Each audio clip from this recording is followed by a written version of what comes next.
friends, MD Vegan. Today is my fasting day. I do that once a week and it is a top secret super tool for well-being. Makes me happy because it's easy.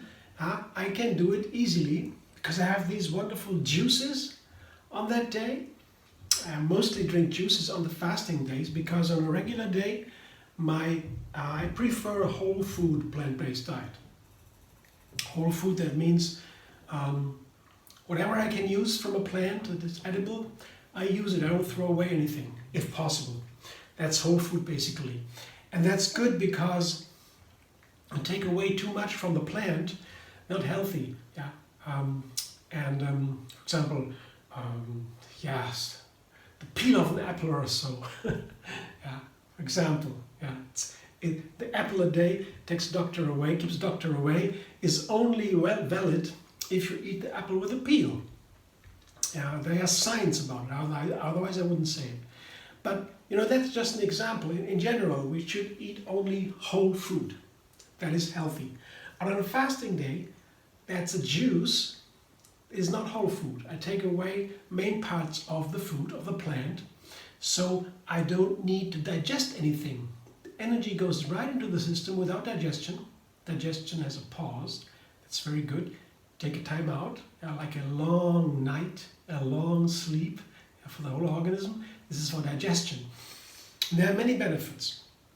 Cleansing, encouraging self-healing, self-reflection, more creativity. You know, this is and do that in a rhythm every week, you know, week for week after week. That is very effective and it builds through the years, and that makes me happy. And just control my mind, control my body, my health. I have more awareness about everything.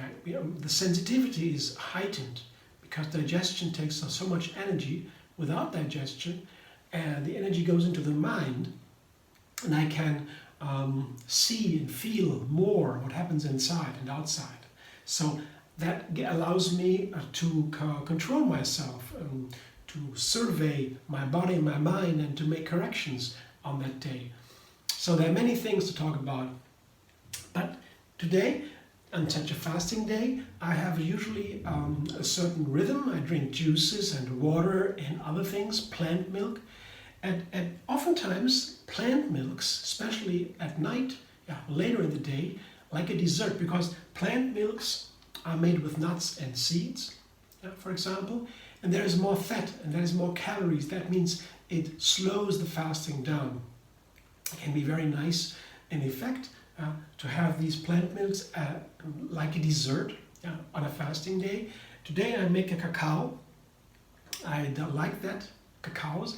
And I take, this time I take a new recipe with almonds. I have it's a large cup, would say, of almonds.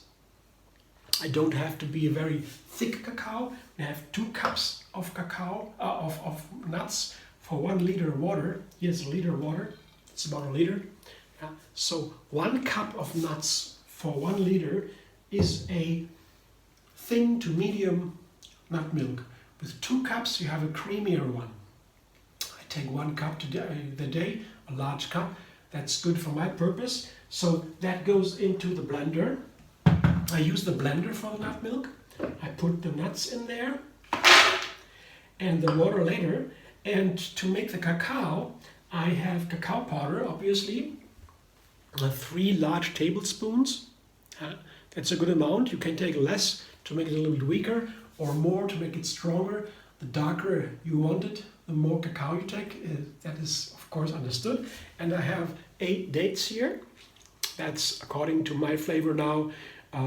It's a nice and sweet cacao. I want to have it sweet. Though what I put in here doesn't come out in my cacao when I drink it, because I filter it through a nut milk bag. I'll show in a moment. And then you don't have the same effect. Some of the cacao and the dates remain in the filter. So some of the sweetness and some of the cacao flavor remains in the filter. So it's not as strong as it would be if you blend everything and drink it right away. So cacao powder and dates, that is the main ingredients of the cacao. Yeah, cacao is bitter and the dates make it sweet, so you have a sweet cacao. Yeah. And the special flavor today, I didn't try that before, is cinnamon and chili together. That's the experiment. I have 2 large teaspoons of cinnamon powder, that's a lot. And I have also a lot of chili powder. This is bird's eye chili, and it is half a teaspoon or so, that's a lot. Usually I take less, but I tried that before, I don't know. This is the amount that makes a really nice chili hot cacao. So usually I use less bird's eye chili. It's a medium hot chili, and you can take a very small amount to make it nice. And because here I have a lot of cinnamon, I want to try that combination, cinnamon and chili. What happens with that? I use a little bit more of the chili powder, and let's see what happens. So I begin with a smaller amount of water to blend the almonds at first. Yeah. Put a little bit of water on top here, and I will blend it before I put the rest of the water in. Just because the almonds and the dates, and so that is easier to blend if you have less water. The full water, it takes longer to blend. So the second blending, I will use the rest of the water. Blender dance.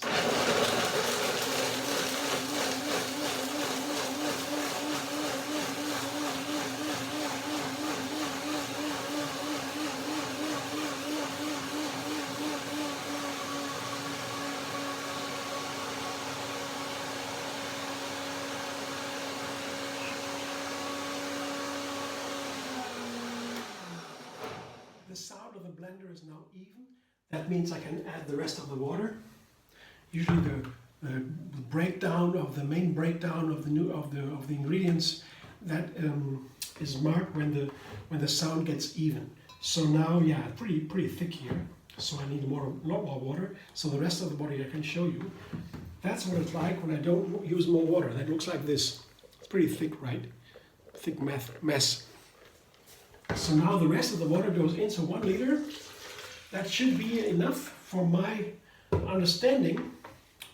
Let's see if it works. So one more, blender dance.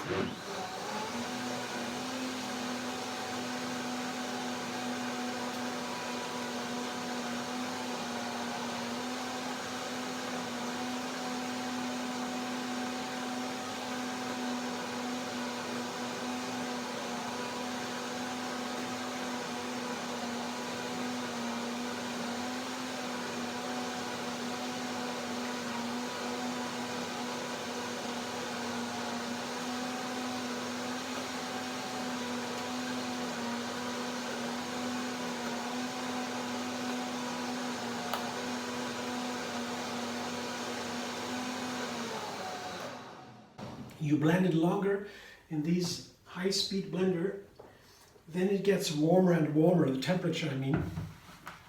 And that can be nice with a hot chili cacao, but you can also of course make it cooler with ice, and or you can cool it in a refrigerator afterwards.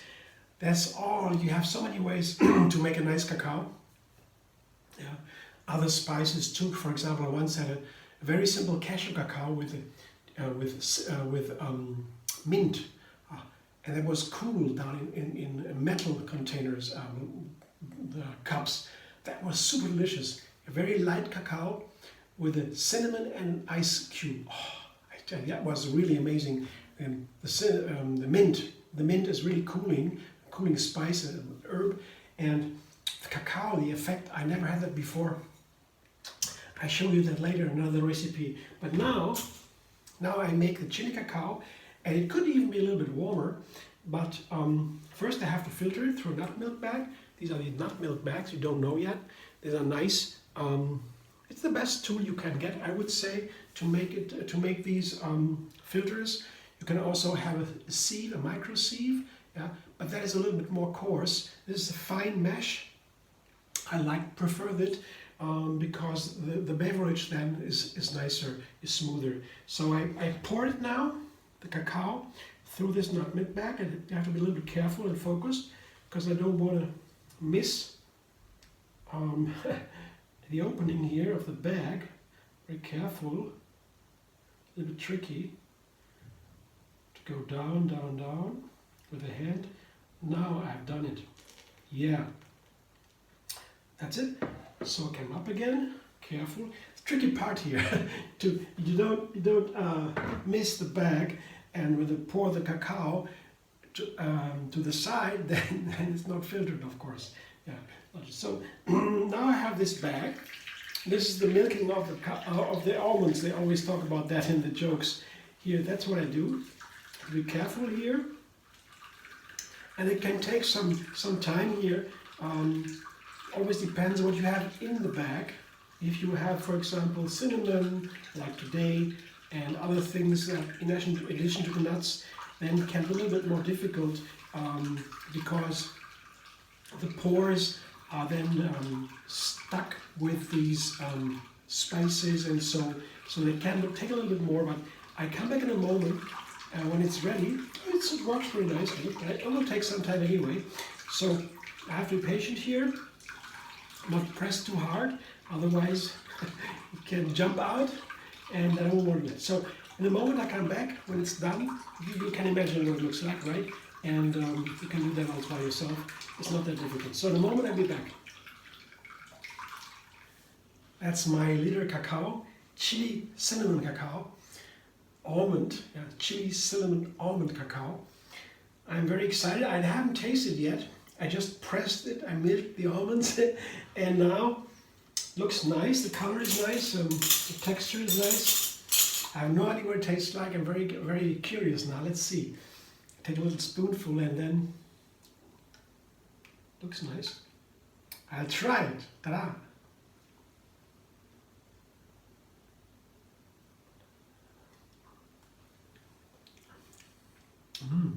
Wow, good. Wow, surprise. Chocolatey, of course, and the chili is there. Not too much, really. Oh, it's a nice back burner. It's afterburner. It comes later. All the hot flavors are different. Chili is more like it comes in the back of the mouth, here in this case. And the cinnamon makes it really nice and rounded, earthen. It's really nice chocolate flavor. I was surprised. Wow, yeah, I can recommend it. It's delicious. It's not warm anymore. That, of course, takes some time if you press it through the nutmilk bag.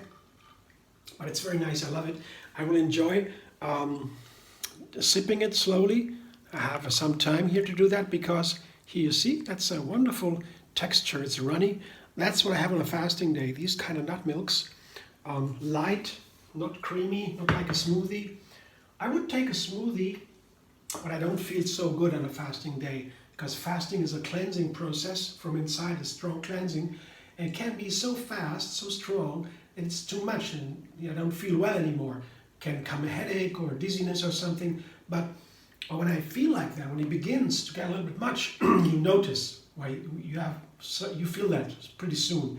It goes slowly, it comes. And then I just have a smoothie or maybe a soup, a light soup, or even a small light salad or so, just to slow the fasting down, the cleansing, and then it's better again. But most important to feel great on a fasting day is drinking enough. To me, that is 4 liters. I need to drink 4 liters a day on a fasting day to feel great. When I drink less, like 2 or 3 liters only, then it can be there's some pressure at night comes to my mind, or the next day even I can feel that I have drink too little, so the pressure builds up and the toxin remain in the body, and a lot of drinking flushes everything out, and that is a good feeling. So on the fasting day I drink a lot. That's the main point, to feel great. And then the next day I begin eating slowly again. With an apple or so, not too much, because I always want to eat more. The body is used to that, so I have to slow down a little bit. And the second day afterwards, I feel pretty much okay, and then I can be normal. But it takes 1-2 days after a fasting, even if it's only a day, to break the fast and to be normal again, and not have too overwhelming desires to eat more than than it's healthy for you. So that's an experience I have to a little bit always to watch it. Still, after all these years of fasting, I still have the feeling that I want to eat more afterwards. The body is very strong with its habits, and so once the rhythm is established with a fasting once a week, it's a great tool to control the body and to have a little bit oversight and to make a change to the good, to the better. Thanks for watching. I hope you enjoy. If you like my video, subscribe MD Vegan on YouTube. Have another recipe every single day and find me on Facebook, Instagram, Pinterest and Twitter. And there is another group on Facebook called Tree Yoga Moon Fasting. The Gentle Juicefasting method comes from Tree Yoga. That is the art and science of yoga flow. Founded by Yogini Kalaji in 1980. She has been enlightened at that time and continues, the flow continues, and she introduced the concept of flow into yoga. Flow yoga comes from her, and when she had that first conference in America, USA, Gore Yoga Conference, they had only one, I guess, in the 80s. She was the main speaker and presenter, and a couple of weeks later, hundreds of people were doing yoga flow yoga, they call it different ways. Yeah, she brought flow into the yoga, and the flow, that means also non-violent. Flow is a non-violent method. It's a lifestyle also, the flowing lifestyle, the dance of life. Also vegan is of course part of the flow. You don't hurt anybody, nor yourself, nor otherwise. So she brought that all into yoga in a big way, and the fasting method too, the Gentle Juice fasting or Tree Yoga Moon fasting, is flowing fasting, that you don't hurt yourself. You slow down if it's too much. You watch, you make it very gentle and careful, and to always feel great. That's the main point. Feel great always, then the healing is most effective. And you stop the good feeling if that is like an energy flow stops. The flow is the energy inside. The flow, you are in the flow and you feel the energy flowing inside. That is the flow feeling. And you can have, of course, a systematic approach how to learn that and to keep it flowing all day and so on. And that is a different story. But this is a method also born from that Tree Yoga method with the flow. Yeah, stay in the flow. See you soon.